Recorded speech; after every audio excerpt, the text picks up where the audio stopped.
Hello there and welcome to episode 112 of Little Big Knits. My name is Selma. I'm coming to you from Ottawa, Canada, where I live and where spring is springing. We are quite happy to have some lovely weather finally. It's been a little touch and go, and a couple of weeks ago, on the day that I was leaving for my trip to Morocco, which I'll be telling you about a little later, we had snow. And you just never know at this time of year. It's crazy, but now we're starting to look a lot more like spring and flowers are coming out of the ground and everything. So it's great. All right, so here we are today. I'm back with obviously some knitting updates as well as Hidden Gems Part 2. Hidden Gems is where I highlight a couple of designers that perhaps get less visibility than other designers and whose patterns get knit up a little bit less than other designers. So highlighting people who are skilled designers, who have wonderful creative ideas, but they'll have less visibility. So we'll be talking about those, and that's actually also part of our LBK Hidden Gems knit along or make along, knit along, which comprises knitting and crochet. And that's where we knit from designers or designs that have less projects made, so less than 50. And yeah, so we'll be highlighting a couple of designers later on. And of course, I'll be updating you on my recent trip to Morocco. I just got back, got a little bit of color in my face from the trip, and it was a wonderful, wonderful trip. So I'll be sharing about that with footage later on in the episode. All right. So just a couple of things. I just mentioned the LBK Hidden Gems knit along, which is taking place on Instagram with the hashtag or in Ravelry in the Little Big Knits Ravelry group. We also have the LBK SYS 2025, and this is your shopping your stash. So this is using any materials that you had pre-2025, essentially, that you got before December 31st of 2024. So it's using up materials that we already have in stash, which I'm trying to do very, very hard and have been quite successful. So yeah. And we also have the Kofi page if you want to donate to the podcast in some way financially. And we also have a Patreon community if you want to come over there and join in. We are building the community, and I really, really am enjoying the opportunity to discuss or exchange a little bit more with people there. So feel free to check out, the links are below if that interests you at all. All right, let's get into knitting. Last time I podcasted, I was well on my way with this beautiful sweater, and it has since been finished. In fact, I finished it before I left for Morocco. This is a new design. Well, actually, it's not a new design. It's a reissued design by Annina Yuti, who is also the host of the Anni Yuti Knits podcast. And she's a lovely designer. I highlighted her a couple of hidden gems ago, and I don't know why my hair just keeps coming into my eyes today, so sorry, I'm constantly playing with it. So she had actually published this in a Finnish magazine and wanted to make some tweaks, and so she was having it test knitted, and I was able to test knit it for her. And this is a top-down yoke construction that finishes off with raglan increases, and it is absolutely wonderful. I so enjoyed making this sweater. The yoke was an absolute delight to knit. In fact, I was thinking the other day that maybe I could make a summer version of it, like in a t-shirt format with a fingering weight yarn. I think it would be absolutely stunning in cream for the summer, for example. I really enjoy this a lot. I've enjoyed making it and would be happy to make it again. And then you finish off in raglan, and generally it was straight down and straight in the arms, and she had a double folded cuff for the arms. So you end up with a little bit of a wider arm and a double folded hem at the bottom. I decided to go my own way on that and do ribbing because I've had sweaters like that and I just never really loved them when I ended up having them. So I decided to do something a little bit more classic and just do ribbing here and ribbing down here.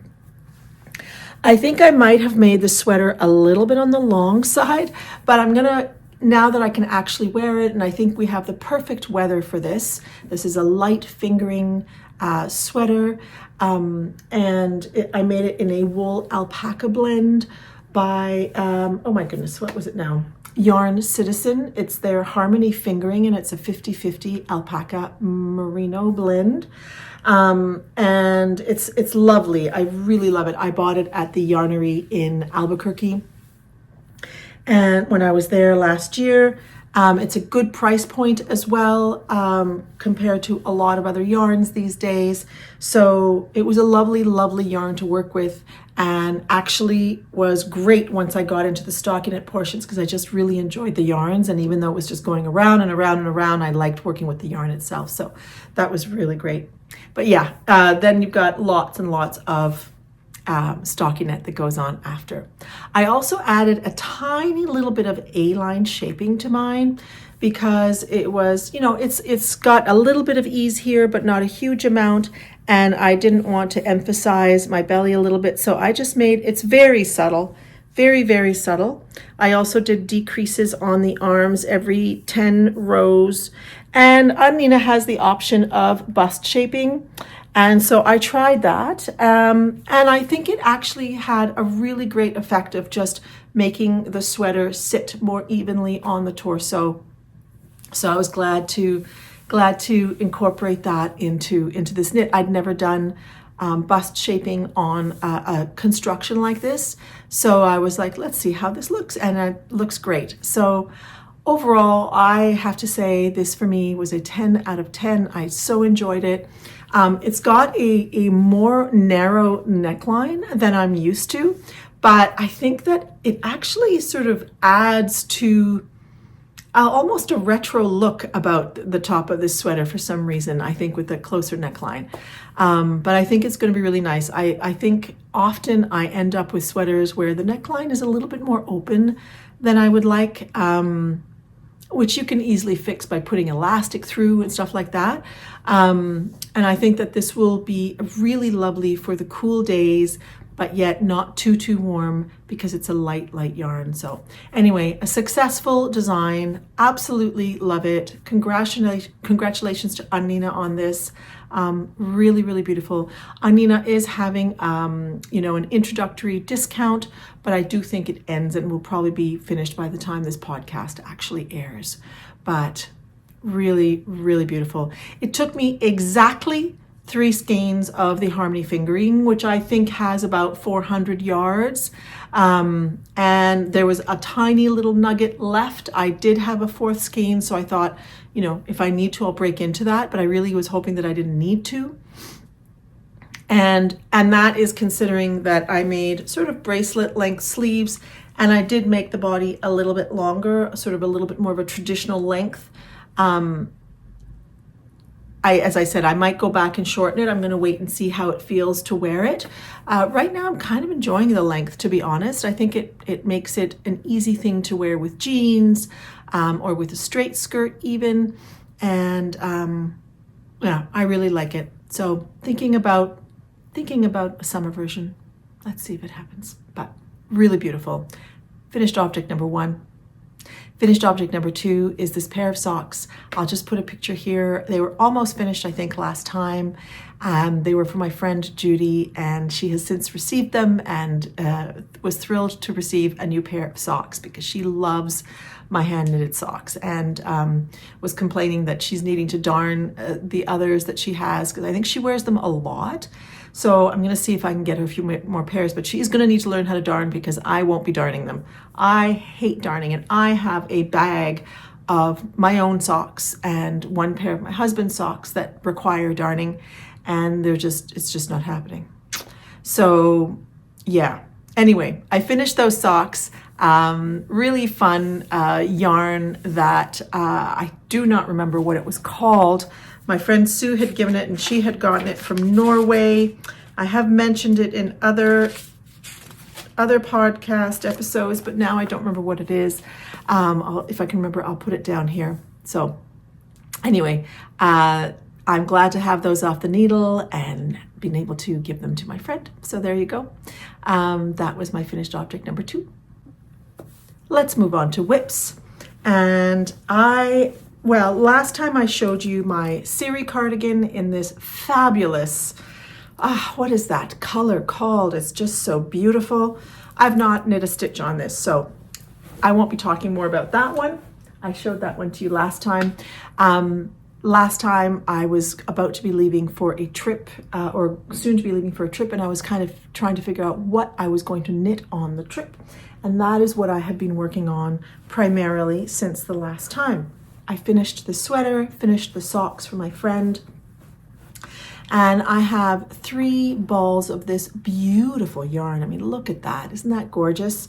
This is the Peony colorway by the Ritual Dyes yarn. I don't actually remember the name of the yarn itself. It's a cotton linen blend, sort of a worsted weight, and it's just stunning. And I actually got this at the yarnery in Albuquerque last year as well. So we've got the 2 sweater quantities that I bought in Albuquerque last year are being knit up now. And with this beautiful yarn, I am making the Rift Tee by Jack Cieslak. Now let's see what state it's in. It might be a little bit difficult to show, but I was knitting this on the trip through Morocco. Yeah, it's in a little bit of a weird place because I did the first side of the front, but I didn't have extra needles with me on the trip, so it's just in this odd shape. But the Rift Tee is one that I'll show you the project or the pattern here.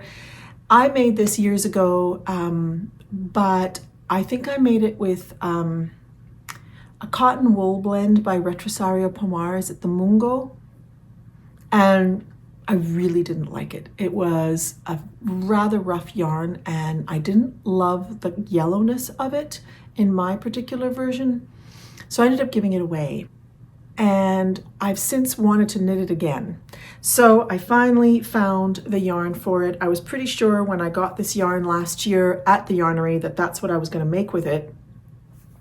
And it's been a joy to knit up this yarn. And it's just, slightly tonal. I did the split hem that the pattern calls for, and it's a very nice fitting top, very well laid out as a pattern with calculations to help you if you have, smaller or larger arm biceps in order to be able to fit the sweater nicely around here. You have the option of a V-neck in the front or a boat neck in the front, a V-neck in the back or a boat neck in the back, doing the whole thing boat neck. There's lots of options to this, and it's a really great pattern. So obviously it's a bit of an older pattern at this point, and so not talked about a whole lot, but I think it's a really great pattern. And I haven't been able to try this on to see, did I get the right length in the body? I made the body a tiny bit longer than the original because I do find it a little on the short side. So I need to try this on now that I'm back home. I haven't actually picked it up because it's been busy. I got back just before Easter, and I started working on something else that I need to finish before the end of the month, essentially. So yeah, but this so far a gem. Really enjoyed knitting it. It was a great, simple thing to have on the trip. It's easy peasy stocking knit, except for this twisted rib side detail that is the same as the twisted rib in the ribbing. It's twisted both the knits and the purls, so it ends up giving a little bit almost of a lacy look to the ribbing and the side detail. And yeah, great pattern. So been working on that, and I had it in this bag with me that I made a few months ago. I think last summer I made this, and this was a great bag to bring on the trip because it can scrunch down easily. And yeah, so I have 3 skeins of the ritual dies, and I'm on the second one, about halfway through. So I'll definitely not be using up the 3 skeins of this stuff. So I'll have to figure out what to do with the last little bit. It's a nice cotton linen blend. And although I don't like to use nice yarns to make things like washcloths, we'll see what I end up doing with the last little bit, what it could become, maybe a little bandana, although I'm not sure when I would use that. I'm gonna have to think about it, but there will be yarn left over for sure. The other project that I brought, also in a bag that I made a while back, this is probably one of my favorite little bags that I made a while ago when I had an Etsy shop. I love the fabric, and it's just, I don't put any lining in my bag, so I find they're easy to scrunch up. So in this, I had this crazy lovely pink yarn, and this is the Patons Kroy. I don't think I had the ball band in there, but this is color number 1010.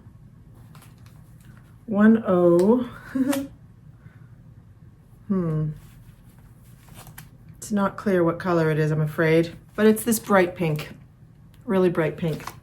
And there's a little story to go with this, but anyway, this was yarn that was destashed from my friend Irena, and there were, I think, six balls of this glorious pink, and I wasn't actually sure what to do with it, and I was actually at the point of possibly destashing it.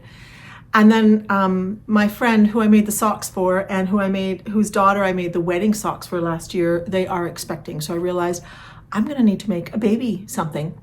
And they know that they're going to be having a girl. So I decided on the Fable dress. This is by Lisa Chemery, who's also known as Frogginette. She used to have a podcast. I don't think she does anymore.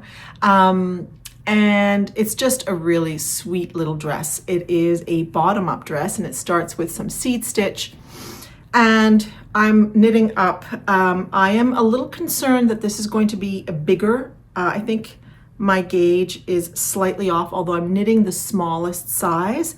So I kind of stalled because I'm not 100% sure what I want to do. Because the baby is due in June, and I thought it would be a nice dress for this summer. But I believe this is a little wider by a couple of inches than it needs to be. So I'm gonna have to study the pattern to see if I can sort of modify it and make my own size, and make it a little smaller. I do like the fabric. I don't think I want it to be any tighter than this, so I have to figure it out. But I started it actually on the way back. This is what I knit on the plane on the way back from Morocco.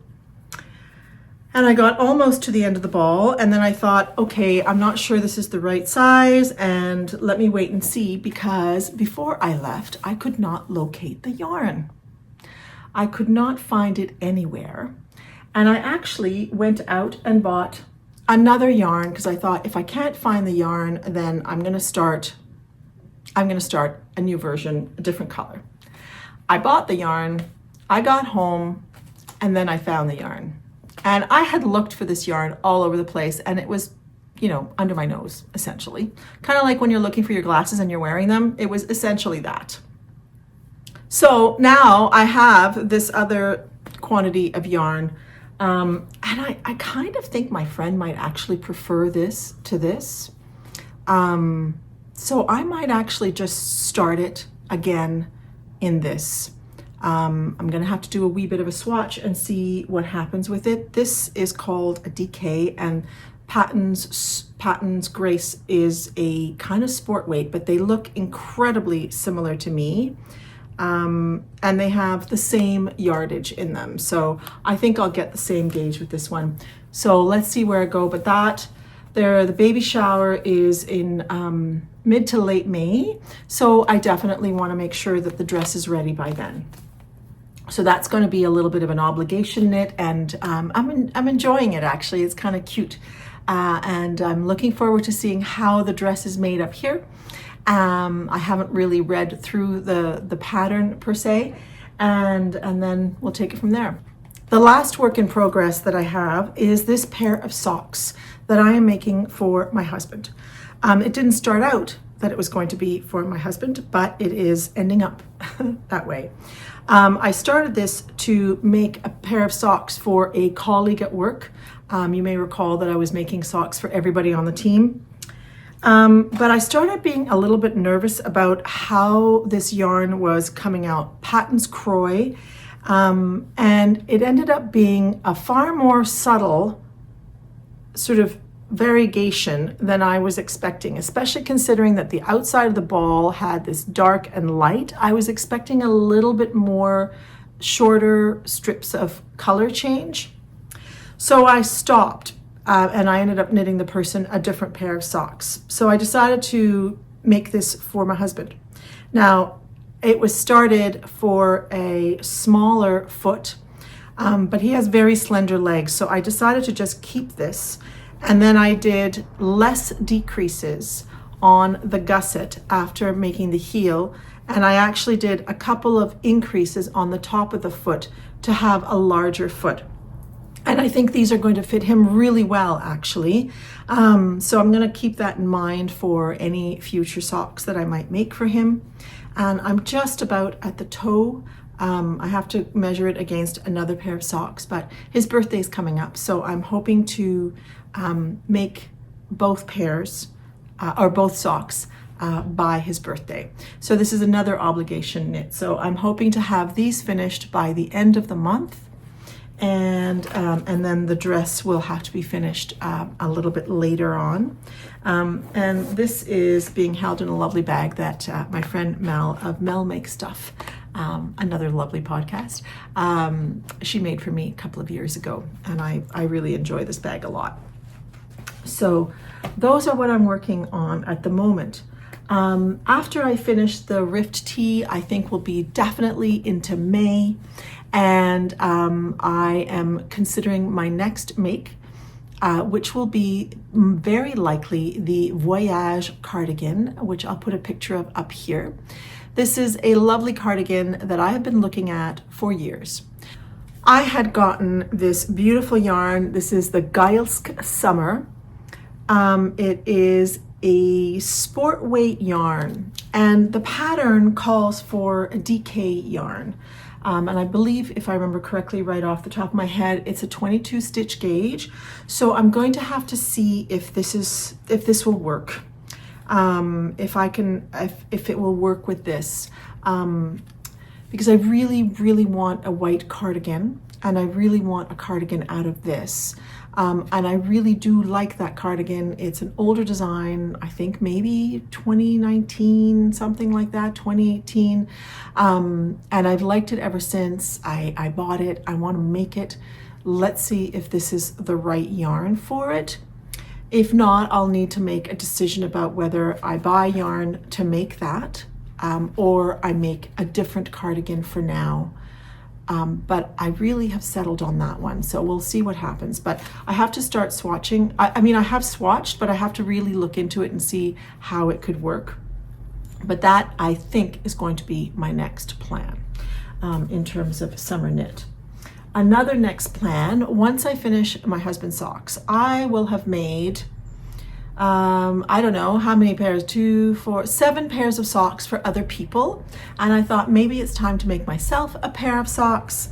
And so I really have wanted to cast on a pair of socks with this beautiful yarn that Melissa of Alley Cat Yarns gave me last year, I believe it was, or the year before. It is her Ontario sock. It is an all Canadian sock, 80% Dorset and Cheviot and 20% mohair, raised, spun, and hand-dyed in Ontario. And there are 394 yards on here, so it's a slightly thicker sock yarn. And so I am going to be winding this up. I just love the color. She doesn't really have a colorway on here, but it's just so fun and bright. And this reminds me, actually, Melissa will be vending at Knit City Montreal in mid-May. I think it's the weekend of the 16th.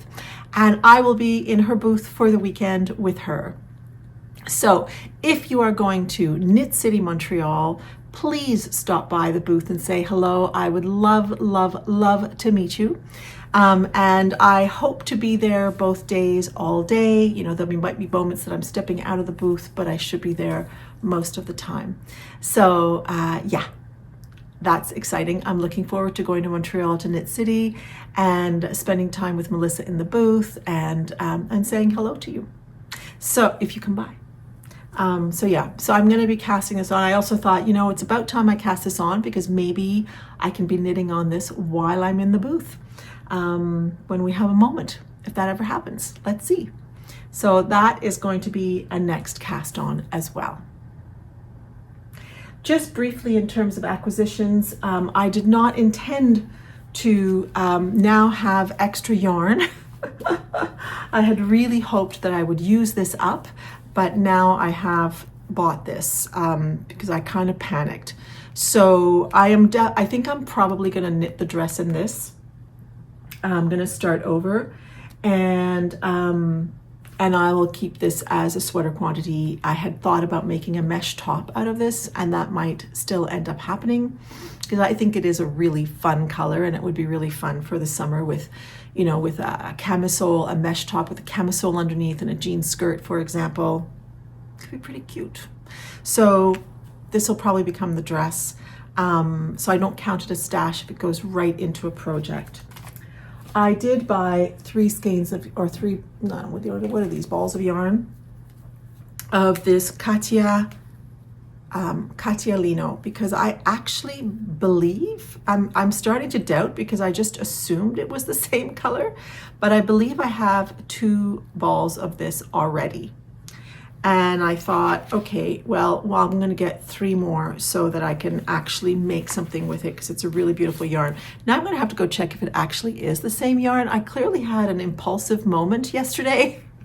And now I'm thinking, oh, well, if not, it will become something else because it is a really beautiful, beautiful shade of pink. And this could become a striped top with some white in it, for example, or something else. But so that is new stash, and I have made myself a rule, although I'm going to be interested to see if I can completely keep it, that anything that is not bought to knit up right away is stash, and I'm allowed 12 skeins of yarn.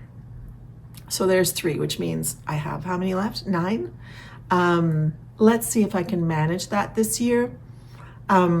I am really, really trying hard to just knit down my stash because it's very plentiful. It's plentiful for sure. And but I really, really love this. And if it is the same color as the other one, then it'll be perfect for a full sweater. So there you go. So that is the knitting for today. All right, let's move on to Hidden Gems Part 6. I have 2 designers for you today. The first designer, you might actually wonder why I have this person here as a hidden gem, because you may very well know who she is. Her name is Hanson. She is also the owner of Bare Naked Wools, which is a beautiful American wool company. And she has been designing for years. In fact, she has 13 pages of designs on Ravelry. And I think she was probably one of the first designers whose work I really started to follow when I joined Ravelry in 2009, I believe. So she's been designing for a very long time. And she was far more popular. I mean, her designs were far more popular at one point than they are now. So now if you look at her designs, there are generally less than 50 projects. However, if you look at the first designs years ago, some of them have hundreds of projects. But I would say that in today's world where there's just so many people designing, you have to have a social media presence that is cool and kind of enticing. And I think in the world that we live in today, unless you're doing that kind of thing, you're less likely to be seen. I know she has a very devoted following, people who love her designs and who love her yarn. And I really respect her as a designer. She designs everything. There's a lot of lace, there's a lot of cables, there's everything from, I think there are dog sweaters, skirts, socks, cowls, hats, shawls, and various garments for both male and female. Many of them are unisex, in fact. And often there is an aspect of it being a convertible item. For example, a vest that she also has a sleeve option, or a cardigan that also has a sweater option. And so she's a really, really fabulous designer, and I wanted to highlight her work. Now I'm only going to show you 3 designs of hers, but as I said, 13 pages of designs. There's a lot there. You look at the projects from her designs, and they always look nice. I think her writing is probably amazing. I'd have to go way back into my own ravelry, but if I did make something of hers, it was something like a scarf or a shawl, but I don't think I have actually. However, I've always enjoyed looking at her work. So I'm making a list of designers whose patterns I really want to make for myself, and she's definitely one of them. So let's look at a couple of 3 of her designs. The first one is a recent one. I think it came out last year. It's called the Summer Shine Top. This can be a vest, it can be a sleeveless top, and it can also have sleeves added on with the same detail that's going down the front, going down the side. It is lovely. It's knit in her yarn, in a sport yarn, and it has a 22 stitch gauge. And there are 12 sizes of this top. It goes from 29-inch bust to a 64-inch bust.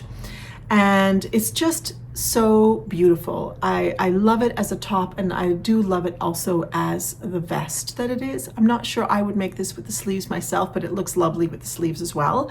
But if you've been around, I have a thing for vests, so I would very much likely make it as a vest. It's really, really very beautiful.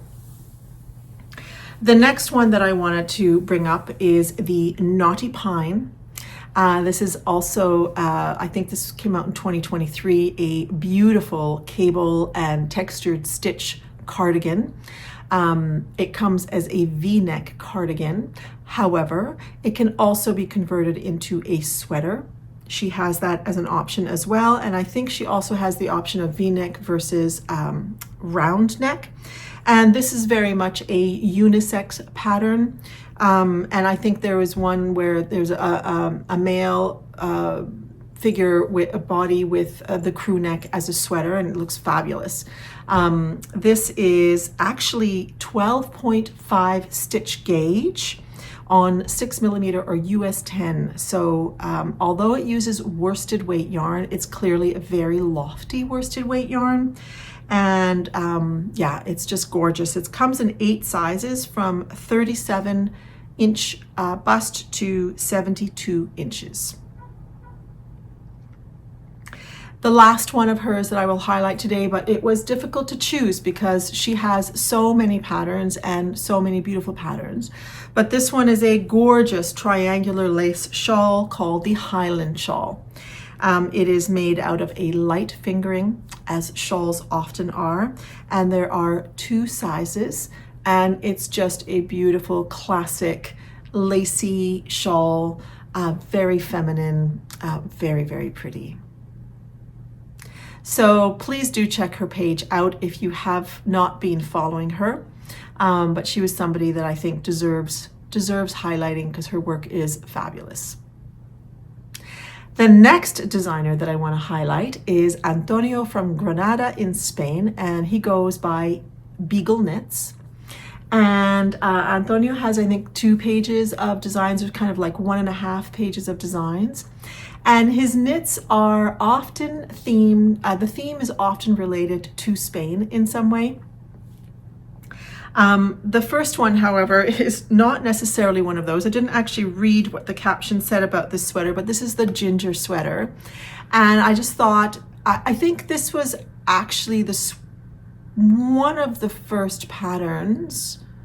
I think there might have been another one previous to this one that made me start looking at his work.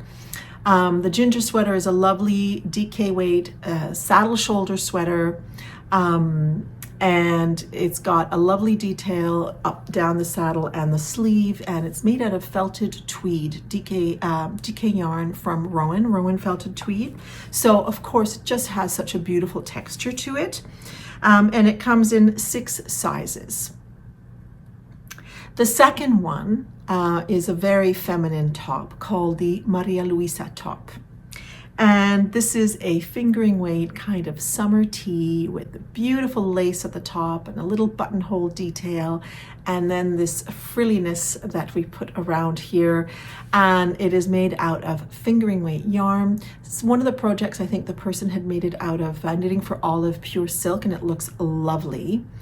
And this is it's inspired by the Spanish royal family, actually. Maria Luisa Fernanda of Bourbon, I believe. So it's, and I think there's a park in Sevilla named after her. And so there's a little story around that on the pattern page. But I just thought this was such a gorgeous, gorgeous top. And it looks great on the people who have made it. It has 7 sizes ranging, he doesn't actually give the ranges on the top part, which is where I looked. He just said that there are 7 sizes. And yeah, I think it would be really lovely in some sort of plant-based fiber in particular. Something like the pure silk would be great, or a cotton yarn, or even like Knitting for Merino's cotton wool blend would be beautiful in it, or something that has a little bit of silk that has a tiny little bit of shimmer in it. Just a beautiful top. Antonio is also known for some fabulous shawls. So I thought I would feature one shawl of his. This is the Granada, so named after the city that he lives in, I believe. And this is a shawl that has lace and brioche. And if you know anything about Granada, there is a Moorish architecture there that would have a lot of like textures and tiles and things like that. And so this is sort of reminiscent of that, and inspired by the city of Granada, and it's just lovely. And I believe it's a fingering weight shawl, and it's a combination of lace and brioche. So those are the 2 hidden gems for today. I thought I would spend a moment talking about, let me spend a moment talking about my April challenges before I talk about Morocco. So I think last time I spoke to you was in March, and I wasn't 100% sure at that time what I would have as an April challenge. And I wanted to thank the viewers who so very kindly in your comments suggested that since I had spent March giving compliments to others, that perhaps in April I should give myself a little bit of love and attention as well. And I thought that that was very, very sweet, and I thought I should heed that advice. So I decided that I didn't think I could compliment myself every day, or that I thought I would take the month to nurture myself. So that is what I've been doing. And the nurturing could be a compliment. It could be taking a hot bath. In Morocco, I felt like the whole trip was a little bit of a nurturing experience, but there were moments where I did things as well, just to take care of myself. And actually, it's been kind of an interesting thing to think in the day, what am I going to do to take care of myself? What do I need? Or if I'm having a moment where, I'm like, I don't know, upset about something, or angry, or irritated, or really tired, or something, I think, okay, what do I need to do to nurture myself? So thank you so much for that suggestion. I have to say it was really touching to get comments like that, and I really appreciate it. and it was really lovely, lovely, lovely. So that has been sort of the everyday kind of challenge. But I gave myself another challenge, and that was to finally decide about retiring. And so April is the month where I decided, you are going to settle this, choose a date. I've been thinking about it for a long time. I'm retiring a little bit early, but I feel like my life is rather intense. There's a lot going on and a lot to take care of, and I've just been feeling like I just can't do it all anymore. And I had planned, actually, I'm retiring a little early, but had already planned to retire not too distant in the future. So I'm just retiring a little bit early, but I actually have done it. I have one more step that I need to do that I'll be doing this week. But my retirement date is established. It is August 26th. And I wanted to do it before September because I'll be going to England in September to give my workshop in Cornwall with the Cornish knitter with Jane Abrams. And so I wanted to be done with work by then. So that was the other challenge for April. It was a hard decision. I had pretty much decided, but it was very difficult to actually make it a concrete thing and just write the email.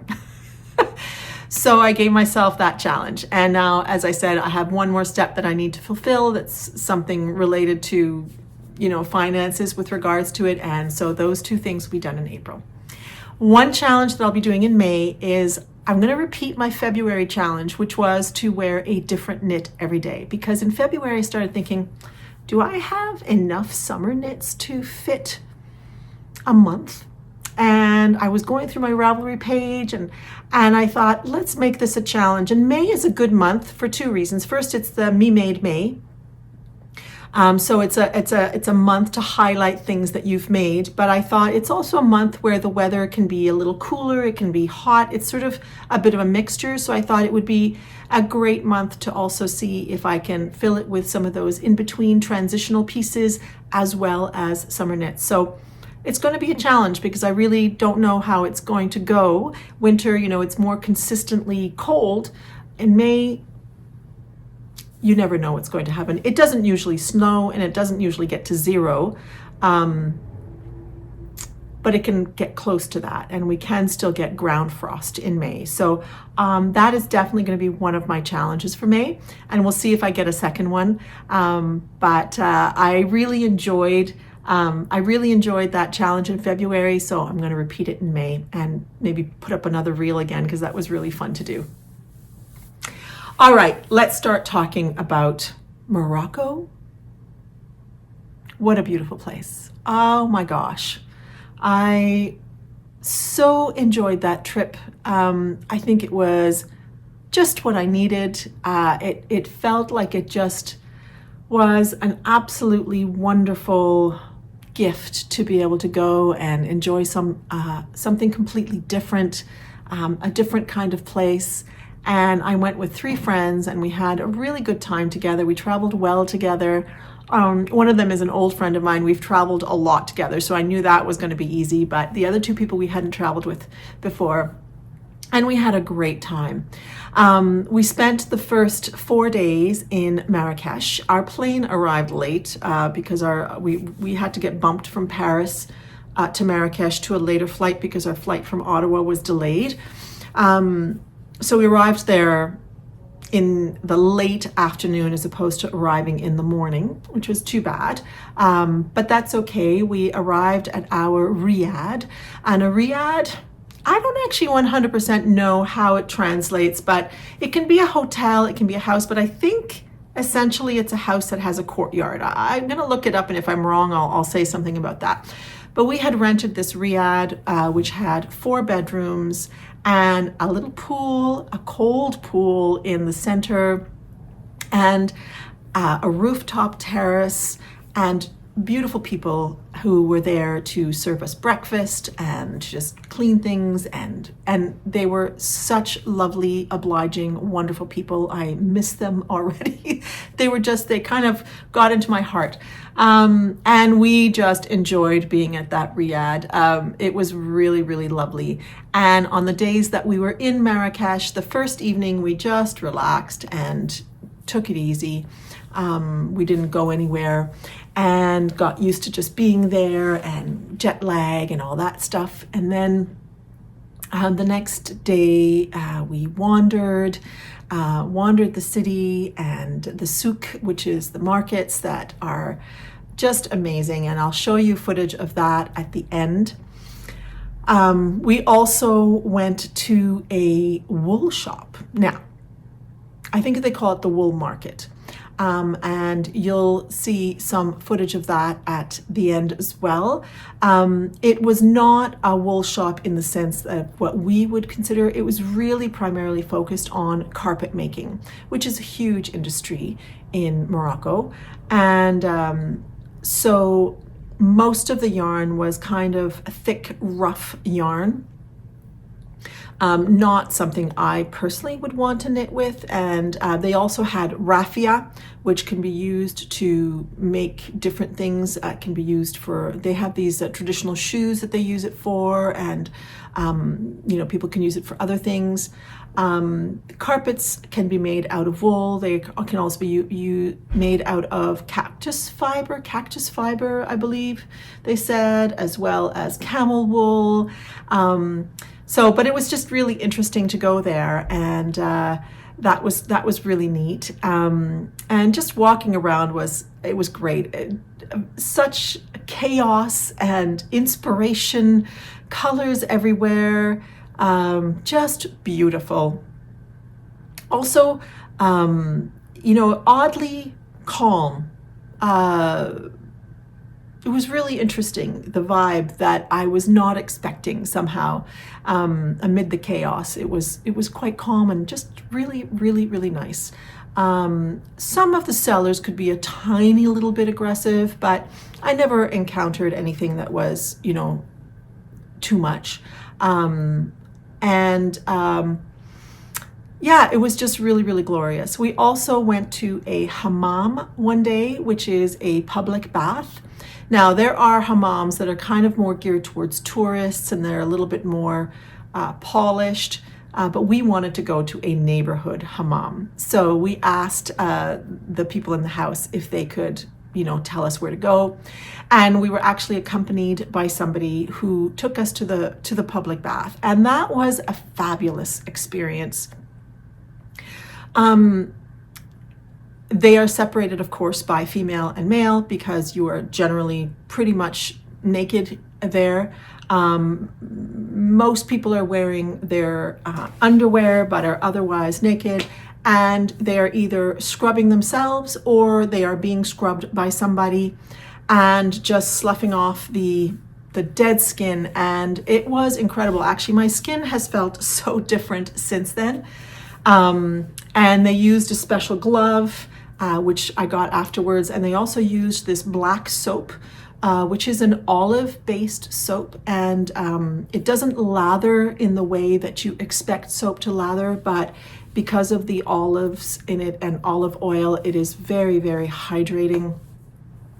And it was quite an experience. It was great. We all really enjoyed it, and it was just very interesting to see, a different way of bathing, because often traditionally houses wouldn't necessarily have bathrooms, so they would go to the public baths to bathe and to scrub clean, essentially. So that was a really interesting thing we did. We also hired a guide one day. Actually, he was the guy who drove us from the airport. We wanted to see a little bit more of the city, and so he took us through the sort of more affluent areas of the city and showed us where the king's mother lives. And we went to a palace called the Bahia Palace, which you'll see at the end. You won't see any pictures, by the way, from the hammam because obviously we didn't take anything from there, and we didn't bring anything valuable with us. There aren't lockers or anything like that, so you give your bag to a woman, but we didn't want to put anything valuable in there, so we hadn't brought anything with us. So anyway, he took us to this beautiful older palace, as well as to the Majorelle Gardens, which are in part designed by Yves Saint Laurent, I believe, and just really beautiful, beautiful, beautiful gardens that have native plants, but also have plants from other areas of the world. And they have beautiful cacti and agave plants. And one thing that was prevalent all over the place was bougainvillea. The bougainvillea, it was just incredible everywhere, all over Marrakesh. Just beautiful, beautiful, beautiful, bright fuchsia and white and different colored flowers, and really, really gorgeous. A few days in Marrakesh was lovely, and then we went on a tour. We were picked up by two young gentlemen, Hassan and Ismail, and they took us to the Sahara Desert. Now, the Sahara Desert, I think, is about an 8-hour drive from Marrakesh. So it's long. So we did not go straight to the desert. We stopped in different locations. We stopped at an old Kasbah, the Ait Ben Haddou Kasbah, which is like an old city. And actually a lot of filming has happened there. You may recognize, if you're a what is it called? Game of Thrones aficionado, some of it was filmed there, as well as Gladiator. They created one of the sets was created there as well, and that was really cool. We saw a lot of beautiful nature. The mountains were just stunning. We went to a gorge, which was just beautiful. We went to a place that was called Monkey Fingers, that is just a very unusual geological rock formation. So the nature was really very beautiful, and just lovely. The one thing I would say is that there's a lot of garbage there. It's not, they don't tend to, it's not as pristine as I think it could be. I don't know. I think it would be really lovely if they cleaned things up a little bit. But the nature is just beautiful. And then of course we had our trek in the desert, and that was great fun. And the desert was beautiful. There were other people there on their camels. There were also some buggiers, people having fun with dune buggies, and there was also some sandboarding happening. So it was almost like a playground for everyone. And we stayed at a really beautiful camp for the night, that were sort of glamping style tents, and it was just absolutely lovely. And there was some drumming and singing at night, and it was just a great experience. And yeah, we were so well taken care of by our guide and the driver. And there's some crazy driving in Morocco because you're going up and down mountains, so there's a lot of switchbacks, and we always felt really safe. And we went with a group called Morocco Colorful Tours. So if you're planning a trip to Morocco, feel free to check them out. And then on the way back, we stopped at the Atlas film studios. That was neat to see. I've never been to a film studio before. So it was neat to see some of the sets. Again, Gladiator was filmed there. Babel, I believe, was filmed there with Brad Pitt and Cate Blanchett. They had the bus from the movie, which I remember very clearly. So it was kind of neat to see that. I think Asterix and Obelix, lots of movies. They have like a set that is actually looks like Jerusalem from the outside. So I think a lot of movies that are recreating biblical stories or those times often end up being filmed in locations like Morocco. and the Game of Thrones also was filmed in a couple of different locations in Morocco, and I think other areas of North Africa. So, as well as all over the place, like they filmed all over the place. So, yeah, it was just really, really great. And on the way back, we stopped at the film studios, and we had a shorter drive. We had sort of made it, it was 3 nights. So the first night we stayed somewhere along the way. The second night was in the camp at the Sahara Desert, or the Sahara, because apparently Sahara means desert. So we're just saying desert when we say that. And then the last night was at another hotel on the way and very close to the Atlas Studios. And then I think it was like 2 or 3 hours from Marrakesh.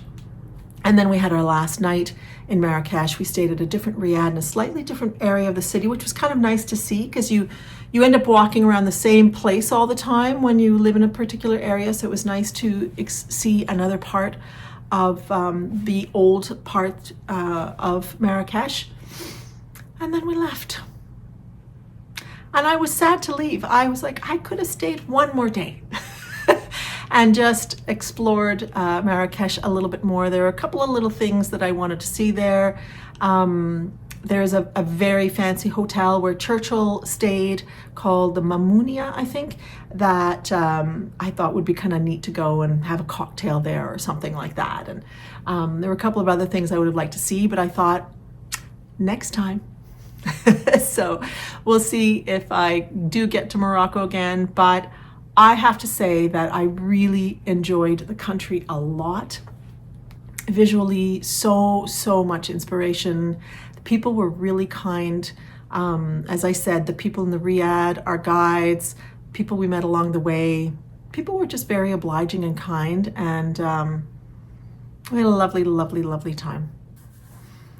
And before I forget to mention the food was absolutely delicious. I mean, I've had Moroccan food before. I definitely like it. And so it was just glorious. We had what they call tagines, and I'll put a video here. They come in these sort of clay pots, and they open up the pot and it is boiling in there. And the food was absolutely delicious. Sweets were also good. They are sort of often wheat and nut based kind of things, and date based as well. And there was mint tea everywhere, which I really, really enjoy. They prepare the mint tea with fresh mint and usually green tea and sugar, and they pour it from high up. And yeah, the food was absolutely delicious. And yeah, it was absolutely great. Loved it. So I had almost forgotten to talk about that, but I hope to eat more Moroccan food in the future. Let's see if it happens. So anyway, that is all for today, my friends. Thank you for joining me, and we'll see you next time. Let's see if I will have finished the socks and the dress by that point, and maybe even the rift tee. Let's see, how ambitious can we be about our knitting? Anyway, until then, take care.